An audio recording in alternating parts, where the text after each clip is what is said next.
गुस्से को काबू करने के 5 असरदार तरीक। नमस्कार दोस्तों, आज के वीडियो में हम बात करेंगे कि कैसे आप अपने गुस्से को काबू में रख सकते हैं। गुस्सा हमारे जीवन में कभी कभी समस्याएं पैदा कर सकता है, लेकिन सही तरीके अपनाकर हम इसे प्रभावी ढंग से नियंत्रित कर सकते हैं। जानिए कुछ आसान और प्रभावशाली तरीके जो आपकी रोजमर्रा की जिंदगी में शांति और संतुलन बनाए रखने में मदद करेंगे। वीडियो को अंत तक जरूर देखें। चलिए कहानी को शुरू करते। लेकिन ज्यादा गुस्सा और फालतू बोलने की वजह से कभी कभी उसके घर वालों को काफी दुख होता था कि उसे इतनी भी समझ नहीं है कि गुस्से में क्या बोलना चाहिए और क्या नहीं बोलना चाहिए। लेकिन गुस्सा करने के बाद जब उसका गुस्सा शांत होता, तब वह आके माफी भी मांगती कि मेरे से बहुत बड़ी गलती हो गई, मुझे क्षमा करें, आगे से मैं ऐसा बिल्कुल नहीं करूंगी। लेकिन इतना करने के बाद भी उसका गुस्सा कभी खत्म नहीं होता था और वह हर छोटी छोटी बात पे गुस्सा और हर छोटी छोटी बात पे चीजों को काफी गुस्से के बोलना उसकी आदत बन गई थी। उसके गुस्से से उसके घर वाले बहुत परेशान थे और न चाहते हुए भी इसका इलाज उनको नहीं मिल रहा था। एक समय के बाद गांव एक व्यक्ति ने उन्हें बताया कि नगर में एक महात्मा आए हुए हैं। सुना है उनके पास हर समस्या का समाधान है। आप सब क्यों अपनी बहू को लेकर उन महात्मा के पास जाइए, क्योंकि वह सुना है कि वह हर समस्या का समाधान बड़े ही आसानी से और सरलता से बता देते हैं। अगर आप सब वहां पर जाएं तो निश्चय ही आपकी समस्या का समाधान मिलेगा। इतना सुनते ही उसके घर वाले उसको लेकर उस महात्मा के पास चले गए। चलते चलते वो थक गए और शाम हो गई, क्योंकि उनका आश्रम बहुत दूर था। देर शाम होते होते वह महात्मा के आश्रम में आखिरकार पहुंच ही गए। महात्मा के आश्रम में जाकर देखा तो वह सभा कर रहे थे और लोगों को प्रवचन दे रहे थे। सभा खत्म होने के बाद उन्होंने महात्मा से पूछा कि महात्मा, यह मेरी बहू है, इसे बहुत गुस्सा आता है, कृपा करके इसका कोई समाधान बताएं, क्योंकि इसे बहुत गुस्सा आता है और फिर जब गुस्सा आता है तब यह किसी को नहीं देखती। सच झूठ सही गलत की इसे कोई समझ नहीं रहता। बस मन में जो आता है यह बोल देती है और बाद में माफी भी मांगती है, लेकिन अपनी आदत कभी नहीं सुधारती। आप ही बताइए कि भगवान, हम कैसे क्रोध को नियंत्रित करें? कृपया हमें इसका उपाय बताएं। महात्मा मुस्कुराए और बोले, एक कहावत है, क्रोध से पहले सोचो, उसे दोबारा उगलने से रोको। उन्होंने बोला, इसका क्या मतलब है? आप जरा खुल के ही बताइए, हमें यह बात समझ में नहीं आ रही। महात्मा फिर मुस्कुराए और बोले, मैं तुम्हें एक कहानी सुनाता हूं। यह कहानी निश्चय ही तुम्हारे सवालों के सारे जवाब दे देगी। एक समय की बात है, एक छोटे से गांव में एक बुढ़िया रहती थी। उनका नाम धनिया था। धनिया बहुत ही प्यारी और दयालु महिला थी, लेकिन एक समस्या उनके गुस्से की थी। वे छोटी छोटी बातों पर बहुत जल्दी गुस्सा हो जाया करती थी। जब उसे गुस्सा आता तो कभी नहीं देखती उसके सामने कौन है और कौन नहीं। वह सबको गुस्से में अपने से छोटा ही समझती थी। बुढ़िया जितनी गुस्सैल थी उतनी ही लालची थी। उसके मन में धन और पैसों को लेकर अपार लालच था। एक समय बुढ़िया के पास खाने को कुछ नहीं बचा और वह पैसे भी नहीं कमाना नहीं चाहती थी, तो उसके मन में तरकीब सूझी। उसे याद आया, गांव में मेला लगा है, क्यों ना इस मेले से कुछ लाभ लिया जाए। धनिया ने सोचा कि यह एक अच्छा मौका है कि उनके गुस्से को कुछ सीख मिले।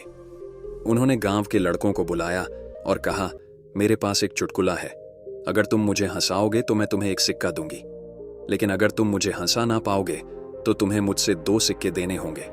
अब बुढ़िया अंदर ही अंदर बहुत खुश हो रही थी कि इन बच्च को बेवकूफ बनाकर अब मैं पैसे भी कमा लूंगी और मेरा काम भी चल जाएगा। इन्हें भला क्या पता लगता है, बच्चे तो वैसे ही चुटकुला से हंसते हैं। लड़के राजी हो गए। धनिया ने चुटकुला सुनाना शुरू किया, परंतु उनकी बुद्धि इतनी तेज थी, वे सब उस बुढ़िया के बारे में अच्छी तरह जानते थे कि वह लोगों को बेवकूफ बनाती है और वह धन की कितनी लालची है। इसलिए सभी लड़के मिलकर पहले से ही प्लान बना लिए थे कि हमें इसके चुटकुले पर हंसना नहीं है और जो मर्जी हो जा, हमें बेवकूफ नहीं बनना है। बुढ़िया ने उन लड़कों से पूछा, क्या तुम सभी तैयार हो?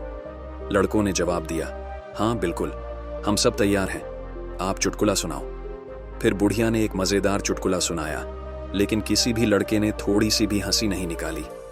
बुढ़िया थोड़ी सहमी, लेकिन उसे 2 सिक्के डबल देने थे, इसीलिए उसने दे दिया। उसके मन में उपाय आया। उसने मन ही मन सोचा, अगले बार वो इससे भी बेहतर चुटकुला सुनाएगी और पक्का सबको हंसा के ही मानेगी। इस बार बुढ़िया ने फिर एक चुटकुला सुनाया, लेकिन इस बार भी कोई लड़का नहीं। अब बुढ़िया थोड़ी गुस्से में आ गई। वह जितनी बार भी चुटकुले सुनाती, गांव में से कोई भी लड़का नहीं हंसता। वे फिर सब धनिया के चुटकुले पर हंसने के बजाय अपनी हंसी को दबा लिया। उसके बाद धनिया ने एक बार फिर कोशिश की और फिर बार बार, लेकिन हर बार उनके पास 2 सिक्के देने ही पड़े। अब उसके पास कोई चारा नहीं बचा। अंत में बुढ़िया ने जीतने भी सिक्के लिए थे, उन लड़कों को दे दिए और वहां से रोते रोते चली गई। उसने सबक लिया कि आज के बाद वो गुस्सा करना छोड़ देगी। इससे धनिया ने सीख ली कि गुस्सा करने से केवल नुकसान होता है। उन्होंने गुस्से को कम करने का निर्णय लिया और अब उनके गुस्से की बारीकी से संभाल रखते थे। उन्होंने समझ लिया कि हंसी और प्रेम के माध्यम से वे अपने आप को और अपने आसपास के लोग को खुश रख सकती थीं। उसकी ज्यादा लालच और ज्यादा बोलने की वजह से उसने खुद के पैर पर कुल्हाड़ी मारी थी और अब उसने सभी सारा कुछ गंवा दिया। उसके पास अब पश्चाताप करने को भी कुछ नहीं बचा। अंत में वह खाली हाथ घर को लौट गई। इस कहानी को सुनकर लड़की के माँ बाप ने बोला, महाराज अब आप ही बताइए, गुस्सा को आखिर कम कैसे किया जाए? आप जो बोलेंगे हम निश्चय ही करेंगे। संत ने कहा, अब मैं तुम्हें जो बातें बताने जा रहा हूं उसे तुम ध्यान से सुनो, क्योंकि यह बातें तुम्हारी जिंदगी बदलने वाली हैं। कम गुस्सा रखने के कई फायदे होते हैं जो हमारे स्वास्थ्य संबंध और मानसिक स्थिति को सुधार सकते हैं। 1. स्वास्थ्य सुधार। ज्यादा गुस्सा रखने से हमारे शारीरिक स्वास्थ्य पर बुरा असर पड़ता है। गुस्से के कारण हृदय रोग, उच्च रक्तचाप, मानसिक तनाव और अन्य स्वास्थ्य समस्याएं हो सकती हैं। यह सच है, ज्यादा गुस्सा इंसान को बीमार बना देता है और ज्यादा गुस्सा करने से इंसान चिड़चिड़ा भी बन जाता है और एक गुस्से वाला इंसान हमेशा अंदर से बीमार ही रहता है। कम गुस्से से शारीरिक स्वास्थ्य सुधरता है। इसीलिए अगर तुम्हें स्वस्थ रहना है और इन सारी बीमारियों से बचना है तो तुम्हें कम गुस्सा करने की आदत डालनी चाहिए। 2. बेहतर संबंध। अधिक गुस्से से आसपास के लोग हमसे दूर हो जाते हैं।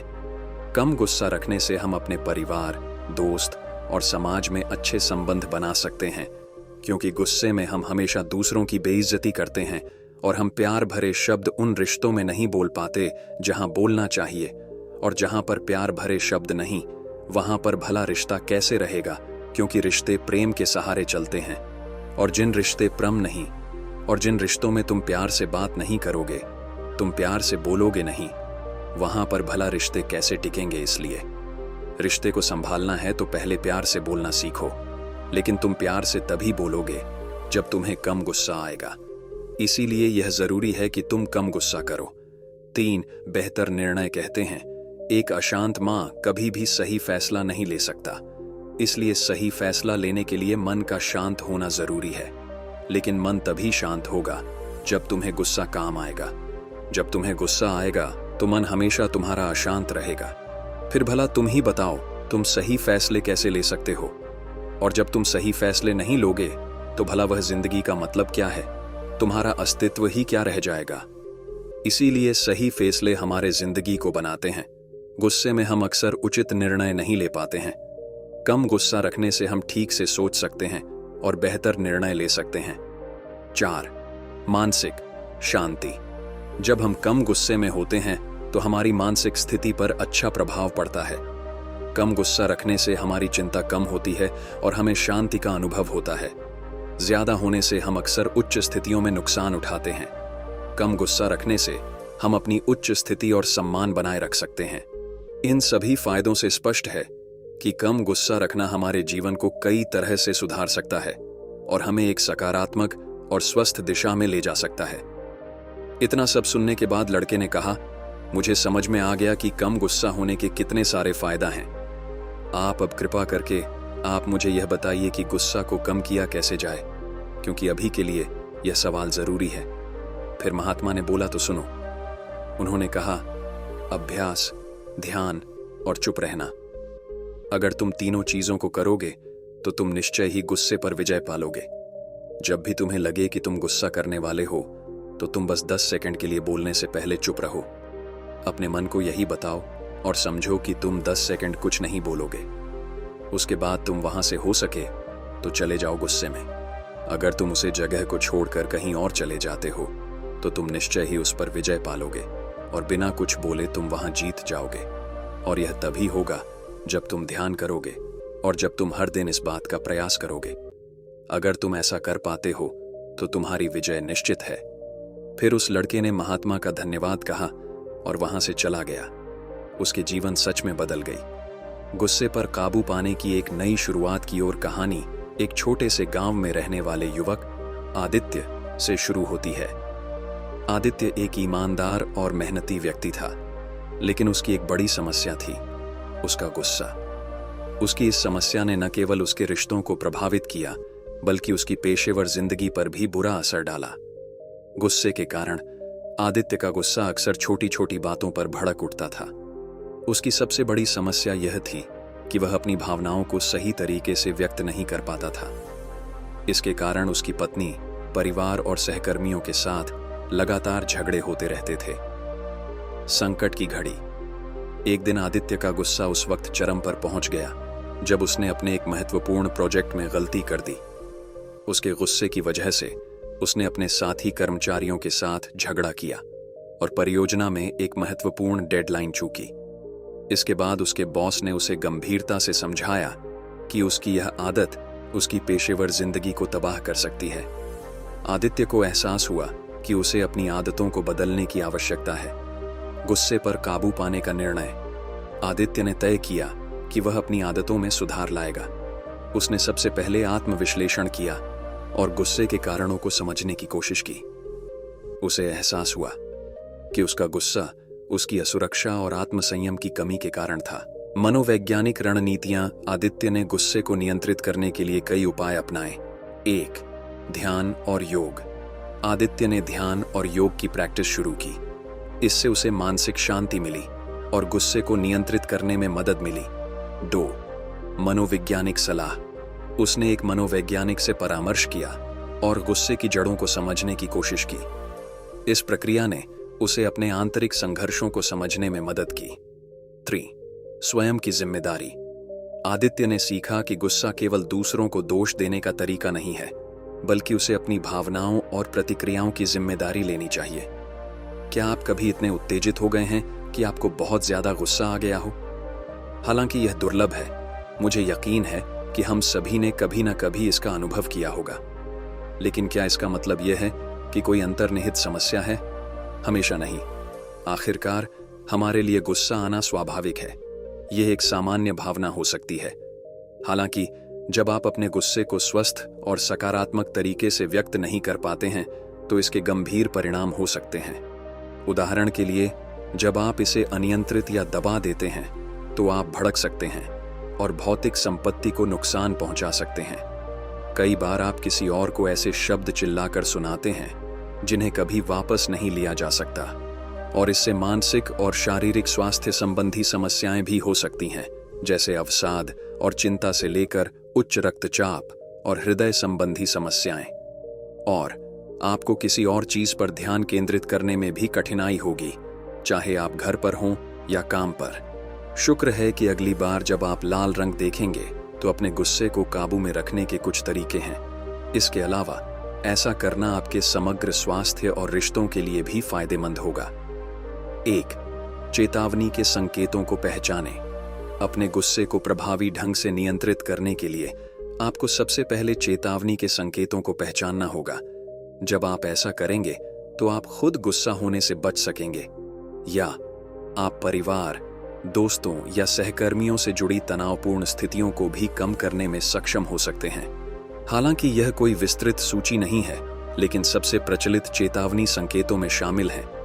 आपका दिल धड़कने लगता है, तेज और उथली सांसें आती हैं, ऐसा लगता है जैसे आपका चेहरा लाल हो गया है, आपको अचानक गर्मी या ठंड महसूस होती है, दांत पीसना, जबड़े और मुट्ठियों को कसना, बेचैनी या चहलकदमी, गर्दन या सिर में दर्द, भुजाओं, पीठ, गर्दन और कंधों में तनाव, पेट में तकलीफ। 2. 10 तक गिने और अपनी सांस पर ध्यान केंद्रित करें। हालांकि 10 तक गिनना एक रूढ़ी है, लेकिन यह प्रभावी है। क्यों? यह तत्काल प्रतिक्रिया को बाधित करता है और आपको प्रतिक्रिया देने से पहले सोचने का मौका देता है। यदि आप कुछ धीमी गहरी सांसें लेंगे तो आप आराम महसूस करेंगे और अधिक नियंत्रण में रहेंगे। इस तकनीक का उपयोग करके आप क्रोधित होने के चक्र को तोड़ सकते हैं, और जब आपको ऐसा महसूस हो कि ज्वालामुखी फटने वाला है तो आप भड़क उठेंगे। 3. यह मानसिकता अपनाएं कि लोग अपना सर्वश्रेष्ठ प्रयास कर रहे हैं। मनोवैज्ञानिक स्टुअर्ट एबलॉन ने HBR को बताया, हम सभी अपनी पूरी कोशिश कर रहे हैं कि दुनिया हमें जो कुछ भी दे रही है उसे हम उस समय उपलब्ध कौशल के साथ संभाल सकें। हम में से कोई भी इसे खोना नहीं चाहता है। अपने आप से सोचें, मैं जिस व्यक्ति के साथ बातचीत कर रहा हूं वह मुझे वह नहीं दे रहा है जो मैं चाहता हूं, लेकिन यह व्यक्ति अभी अपना सर्वश्रेष्ठ कर रहा है। अगर आप ऐसा कर सकते हैं तो आप उन्हें नियंत्रित करने में मदद करेंगे। वे कहते हैं, यह अविश्वसनीय रूप से संक्रामक है, ठीक उसी तरह जैसे शांत रहने वाला माता पिता रोते हुए बच्चे को शांत कर सकता है, या सर्वोच्च शांति वाला किंडरगार्टन शिक्षक पूरी कक्षा को नियंत्रित कर सकता है। 4. अपने क्रोध की भावनाओं का एक जर्नल या लॉग रखें। अगर आप जानते हैं कि आपको गुस्सा किस वजह से आ रहा है तो गुस्से को नियंत्रित करना बहुत आसान हो सकता है। कई बार लोग सिर्फ इसलिए चिड़चिड़े हो जाते हैं क्योंकि वे तनाव में होते हैं, नींद की कमी होती है या किसी और वजह से। ज्यादातर मामलों में गुस्सा किसी पहचाने जाने योग्य कारण के कारण होता है। एक क्रोध पत्रिका आपको यह समझने में मदद करेगी कि किसी भी मामले में आपके गुस्से के पीछे क्या है। अपनी भावनाओं का वर्णन करें, आपके गुस्से का कारण क्या था और इससे निपटने के लिए आपने क्या कदम उठाए।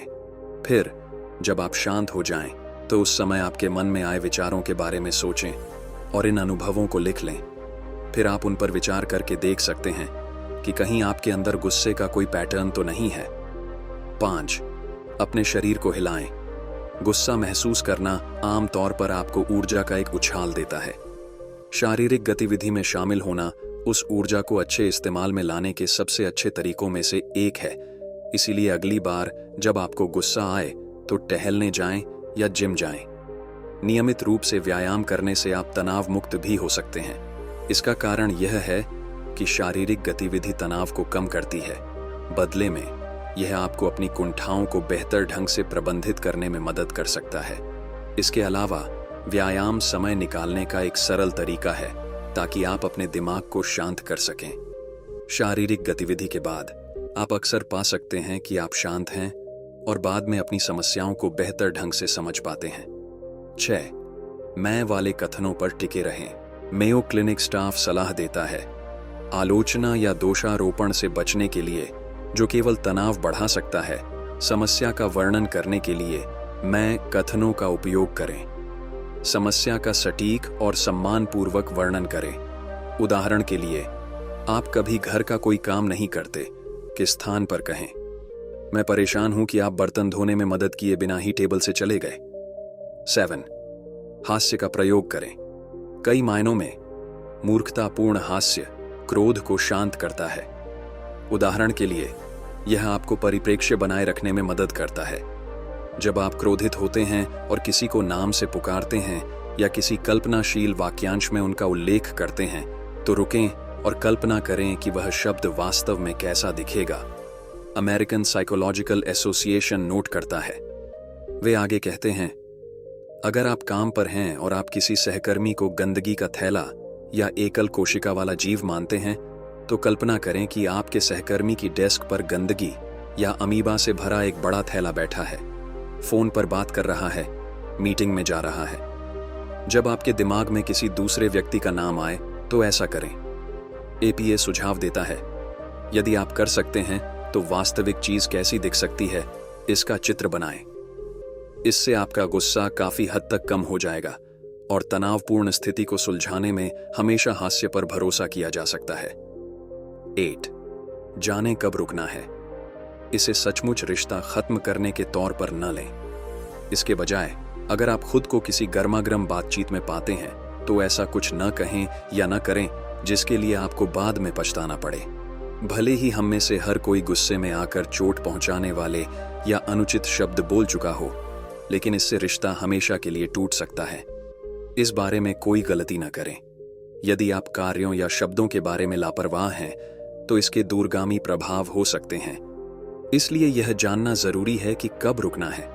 जब हर कोई ज्यादा संतुलित हो तो आप हमेशा मुश्किल बातचीत पर वापस आ सकते हैं और चीजों की योजना में सभी मुद्दे रिश्ते को खत्म करने के लायक नहीं होते हैं। क्या आप अपने गुस्से पर काबू पाने के लिए तैयार हैं? इन 10 क्रोध प्रबंधन युक्तियों पर विचार करके शुरुआत करें। 1. बोलने से पहले सोचें। क्षण की गर्मी में कुछ ऐसा कहना आसान है जिसका आपको बाद में पछतावा हो। कुछ भी कहने से पहले अपने विचारों को इकट्ठा करने के लिए कुछ क्षण लें। साथ ही स्थिति में शामिल अन्य लोगों को भी ऐसा करने दें। 2. जब आप शांत हो जाएं तो अपनी चिंताएं व्यक्त करें। जैसे ही आप स्पष्ट रूप से सोचने लगें, अपनी निराशा को दृढ़ लेकिन गैर टकरावपूर्ण तरीके से व्यक्त करें। अपनी चिंताओं और जरूरतों को स्पष्ट और सीधे तौर पर बताएं, दूसरों को चोट पहुंचाए बिना या उन्हें नियंत्रित करने की कोशिश किए बिना। 3. थोड़ा व्यायाम करें। शारीरिक गतिविधि तनाव को कम करने में मदद कर सकती है, जो आपको गुस्सा दिला सकता है। अगर आपको लगता है कि आपका गुस्सा बढ़ रहा है तो तेज चलें या दौड़ें या कुछ समय अन्य मजेदार शारीरिक गतिविधियां करने में बिताएं। 4. थोड़ा समय लें। टाइम आउट सिर्फ बच्चों के लिए नहीं है। दिन के उन समयों में खुद को छोटे छोटे ब्रेक दें जब आप तनावग्रस्त होते हैं। कुछ पलों के लिए शांत समय बिताने से आपको बिना चिढ़े या गुस्सा किए आगे आने वाली चुनौतियों से निपटने के लिए बेहतर तरीके से तैयार होने में मदद मिल सकती है।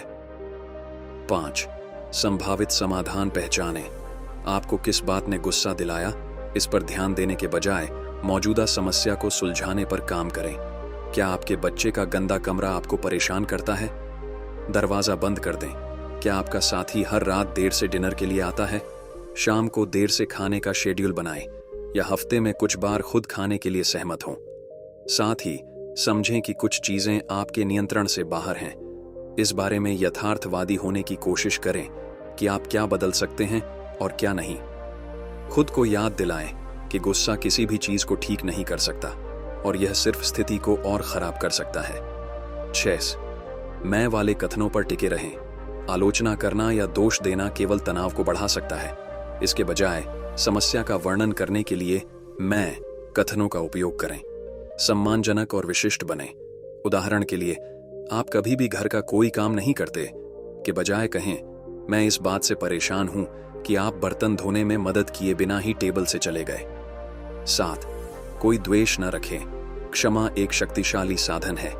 यदि आप क्रोध और अन्य नकारात्मक भावनाओं को सकारात्मक भावनाओं पर हावी होने देते हैं तो आप खुद को अपनी कड़वाहट या अन्याय की भावना में डूबा हुआ पा सकते हैं।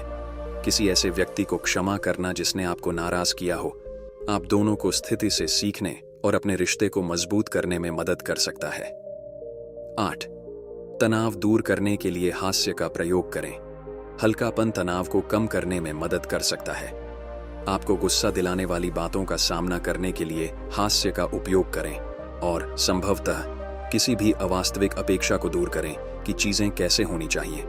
हालांकि व्यंग्य से बचें, यह भावनाओं को चोट पहुंचा सकता है और चीजों को बदतर बना सकता है। 9. विश्राम कौशल का अभ्यास करें।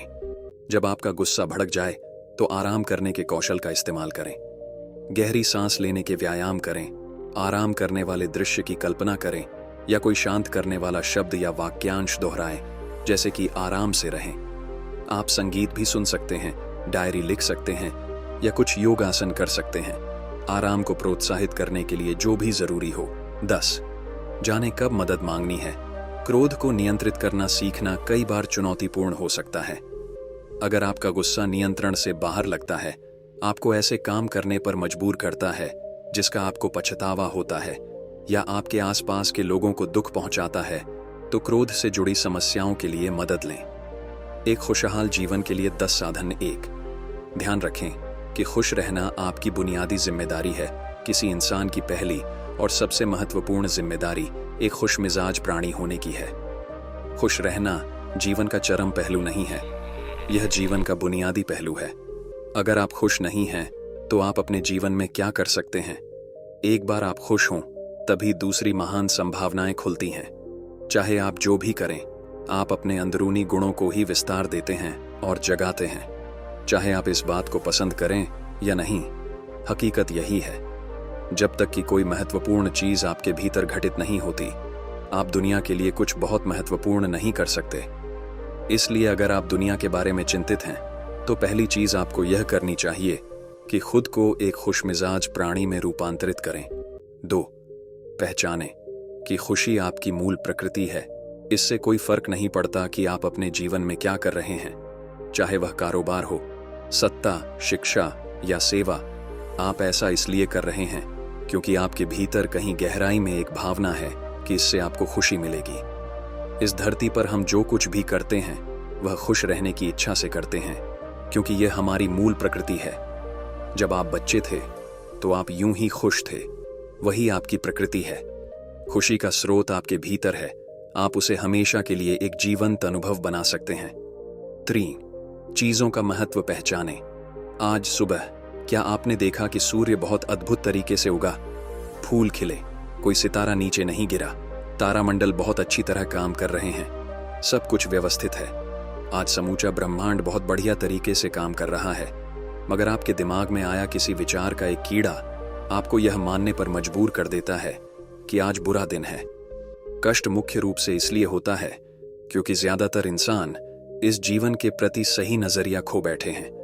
उनकी मनोवैज्ञानिक प्रक्रिया अस्तित्व की प्रक्रिया से कहीं बड़ी हो गई है, या सीधे सीधे कहें तो आपने अपनी रचना को सृष्टा की सृष्टि से कहीं अधिक महत्वपूर्ण बना दिया है। यह सारी पीड़ा का बुनियादी स्रोत है। हम इस बात की पूरी समझ खो बैठे हैं कि यहाँ जीवित रहने के क्या मायने हैं। आपके दिमाग में आया कोई विचार या आपके मन की कोई भावना फिलहाल आपके अनुभव की प्रकृति को तय करती है। और यह भी हो सकता है कि आपके विचार और भावना का आपके जीवन की सीमित हकीकत से कोई लेना देना ना हो। पूरी सृष्टि बहुत बढ़िया तरीके से घटित हो रही है, मगर सिर्फ एक विचार या भावना सब कुछ नष्ट कर सकती है। 4. मन या दिमाग को उसके असली रूप में देखें। जिसे आप मेरा मन कहते हैं वह असल में आपका नहीं है। आपका अपना कोई मन नहीं है। कृपया इस पर ध्यान दें। जिसे आप मेरा मन कहते हैं वह बस समाज का कूड़ेदान है। कोई भी और हर कोई जो आपके पास से गुजरता है वह आपके दिमाग में कुछ न कुछ डाल जाता है। आप वाकई यह चुन नहीं सकते कि किससे आपको चीजें ग्रहण करनी है और किससे नहीं करनी। अगर आप कहते हैं मुझे यह व्यक्ति पसंद नहीं है, तो आप किसी भी और से ज्यादा उस इंसान से ग्रहण करेंगे। आपके पास कोई चारा नहीं है। अगर आपको इस बात की जानकारी हो कि उसे ठीक करके कैसे इस्तेमाल करना है, तो यह कूड़ेदान उपयोगी हो सकता है। असर और जानकारी का यह ढेर जो आपने जमा किया है वह सिर्फ दुनिया में जीवित रहने के लिए उपयोगी है। आप कौन हैं, इससे उसका कोई संबंध नहीं है। 5. मन से अपने बुनियादी अस्तित्व की ओर बढ़ें। जब हम किसी आध्यात्मिक प्रक्रिया की बात करते हैं तो हम मन से अपने बुनियादी अस्तित्व की ओर जाने की बात करते हैं। जीवन का संबंध इस सृष्टि से है जो यहाँ मौजूद है। उसे पूरी तरह जानना और उसके असली रूप में उसका अनुभव करना, अपने मन मुताबिक उसे विकृत न करना ही जीवन है। अगर आप अस्तित्व की हकीकत की ओर बढ़ना चाहते हैं तो सरल शब्दों में आपको बस इस बात का ध्यान रखना होगा कि जो आप सोचते हैं वह महत्वपूर्ण नहीं है, जो आप महसूस करते हैं वह महत्वपूर्ण नहीं है। आप जो सोचते हैं उसका हकीकत से कोई लेना देना नहीं है, उसका जीवन के लिए कोई बड़ा महत्व नहीं है। मन बस उन फालतू चीजों में उलझा रहता है जो आपने कहीं और से इकट्ठा किया है। अगर आपको वह महत्वपूर्ण लगता है तो आप कभी उसके परे नहीं देख पाएंगे। आपका ध्यान स्वाभाविक रूप से उस दिशा में जाता है जिसे आप महत्वपूर्ण मानते हैं। अगर आपके विचार और आपकी भावनाएं आपके लिए अहम हैं, तो स्वाभाविक रूप से आपका सारा ध्यान वहीं होगा। मगर यह सिर्फ एक मनोवैज्ञानिक हकीकत है। इसका अस्तित्व में मौजूद चीजों से कोई लेना देना नहीं है। कष्ट हम पर बरसाया नहीं जाता, उसे पैदा किया जाता है, और उसे बनाने वाला कारखाना आपके मन में है। अब इस कारखाने को बंद करने का समय है। 6. पाने की कोशिश न करें, अभिव्यक्त करना शुरू करें। आज हम इतने जोर शोर से खुशी की तलाश कर रहे हैं कि धरती का जीवन ही खतरे में पड़ गया है। खुशी की तलाश में न रहें, दुनिया में अपनी खुशी को अभिव्यक्त करना जानें। अगर आप मुड़कर अपने जीवन को देखें तो आपके जीवन के सबसे खूबसूरत पल वे थे जब आप अपनी को अभिव्यक्त कर रहे थे। न कि जब आप उसकी जो आप बचाते हैं वह कभी आपका गुण नहीं होगा।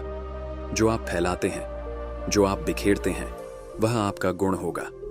अगर आप अपनी खुशी को बचा बचा कर रखेंगे तो जीवन के अंत में कोई ऐसा नहीं कहेगा, उसने अपने अंदर खुशी का एक एक अंश बचा कर रखा, वह बहुत खुशी के साथ तलाश कर रहे थे, मरा।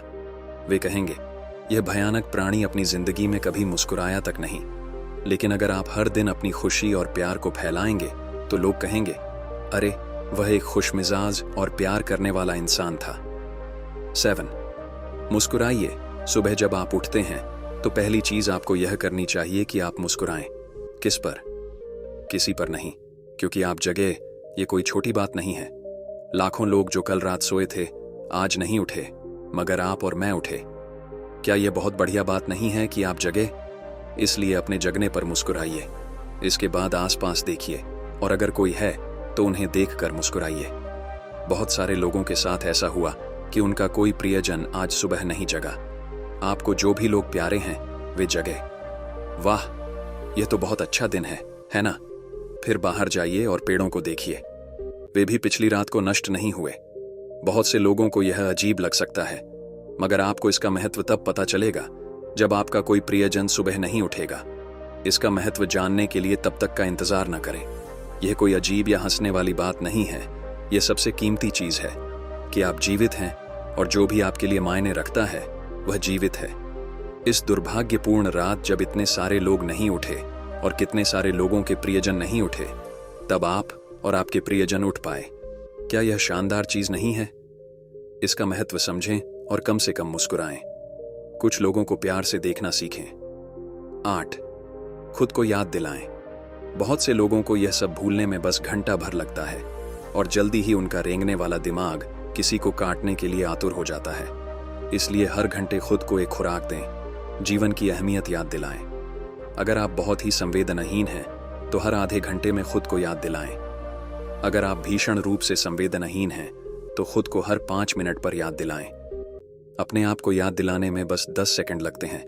आप इसे बस 2 सेकंड में भी कर सकते हैं। मैं जीवित हूं, तुम जीवित हो, और क्या चाहिए? 9. जो अंदर है उसे बदलें। वर्तमान में आपके जीवन की गुणवत्ता उन कपड़ों से तय नहीं होती जो आप पहनते हैं। वह आपकी शैक्षिक योग्यताओं, आपकी परिवार की स्थिति या आपके बैंक बैलेंस से तय नहीं होती। आपके जीवन की गुणवत्ता इस पर निर्भर करती है कि आप अपने भीतर कितने शांत और खुश हैं। निश्चित रूप से जिसे भोजन नहीं मिलता और जिसके पास जीवित रहने के लिए जरूरी बुनियादी चीजों की कमी है, वह शारीरिक रूप से बहुत कष्ट में होगा। इस पर ध्यान दिए जाने की जरूरत है। ऐसे लोगों के लिए हमें उन बुनियादी चीजों की व्यवस्था करनी होगी, मगर बाकियों के लिए उनकी जरूरतें एक अंतहीन सूची है। आपको लगता है कि कार चला रहा आदमी सड़क पर पैदल चल रहे आदमी से ज्यादा खुश है? नहीं, आपके पास क्या है उससे यह तय नहीं होता। यह इस पर निर्भर करता है कि वे उस समय कैसा महसूस कर रहे हैं। 10. दूसरों से तुलना करना छोड़ दें। ज्यादातर लोग इसलिए दुखी नहीं होते क्योंकि उनके पास किसी चीज की कमी होती है। वे दुखी इसलिए होते हैं क्योंकि वे खुद की तुलना किसी और से करते हैं। आप एक मोटर बाइक चला रहे हैं, आप किसी को मर्सिडीज चलाते देखते हैं और खुद को दुखी कर लेते हैं। साइकिल पर चलने वाला कोई व्यक्ति आपको मोटर बाइक पर देखता है और यह उसके लिए लिमोसीन है। पैदल चलता कोई व्यक्ति साइकिल को देखकर सोचता है, अरे वाह, अगर मेरे पास सिर्फ यह साइकिल होती तो मैं अपनी जिंदगी में क्या क्या कर लेता। यह एक बेवकूफाना खेल है जो चलता रहता है। जो लोग खुश रहने के लिए बाहरी हालात पर निर्भर रहते हैं, वे कभी अपनी जिंदगी में सच्ची खुशी नहीं महसूस कर पाएंगे। निश्चित रूप से अब समय है कि हम अपने अंदर झांकें और देखें कि हम किस तरह खुशहाली में रह सकते हैं। जीवन के अपने अनुभव से आप साफ साफ देख सकते हैं कि सच्ची खुशी आपको तभी मिलती है जब आपके अंतर्मन में बदलाव आता है। जब आप खुश होने के लिए बाहरी स्थितियों पर निर्भर होते हैं तो आपको समझना चाहिए कि बाहरी हालात कभी भी 100% आपके अनुकूल नहीं होते। जब यह हकीकत है तो कम से कम इस एक इंसान यानी कि आप को उस तरह रहना चाहिए जैसे आप रहना चाहते हैं। अगर आप अपने अंदर उस तरह होते हैं जिस रूप में आप खुद को रखना चाहते हैं तो आप कुदरती तौर पर खुश होंगे। ये कोई ऐसी चीज नहीं है जिसे आपको खोजना पड़े। अगर आप अपनी मूल प्रकृति में वापस चले जाते हैं तो आप सिर्फ खुश ही रहेंगे। आदित्य की मेहनत रंग लाई। उसने धीरे धीरे अपनी आदतों में सुधार किया। उसके रिश्ते सुधरे, उसके सहकर्मियों के साथ संबंध बेहतर हुए और उसकी पेशेवर जिंदगी में भी सकारात्मक बदलाव आया। अब वह गुस्से को एक संकेत के रूप में देखता था जो उसे अपनी भावनाओं को संभालने और सुधारने के लिए प्रेरित करता था। सीख आदित्य की कहानी हमें यह सिखाती है कि गुस्से पर काबू पाना संभव है, लेकिन इसके लिए आत्मविश्लेषण, सही तरीके से मदद लेना और निरंतर प्रयास की आवश्यकता होती है। गुस्से को नियंत्रित करके हम अपने रिश्तों को सुधार सकते हैं और एक स्वस्थ और सकारात्मक जीवन जी सकते हैं। गुस्सा एक चुनौतीपूर्ण भावना हो सकती है, लेकिन इसे सही तरीके से समझकर और प्रबंधित करके हम अपनी जिंदगी में बड़े बदलाव ला सकते हैं। आदित्य की कहानी हमें प्रेरित करती है कि किसी भी कठिनाई का सामना धैर्य और आत्मसंयम के साथ किया जा सकता है। इस कहानी के माध्यम से हम सभी को यह सीखना चाहिए कि गुस्से को पहचानना और उसे नियंत्रित करना हमारे हाथ में है। यह एक यात्रा है जो हमें खुद को बेहतर समझने और अपने जीवन को संवारने की ओर ले जाती है। हम उम्मीद करते हैं गुस्सा को नियंत्रित करेंगे और गुस्सा को मिटाएंगे और एक नई सोच की ओर आगे बढ़ेंगे। अगर आपको यह वीडियो पसंद आया हो तो कृपया इसे लाइक करें और हमारे motivate for it YouTube channel को सब्सक्राइब करें।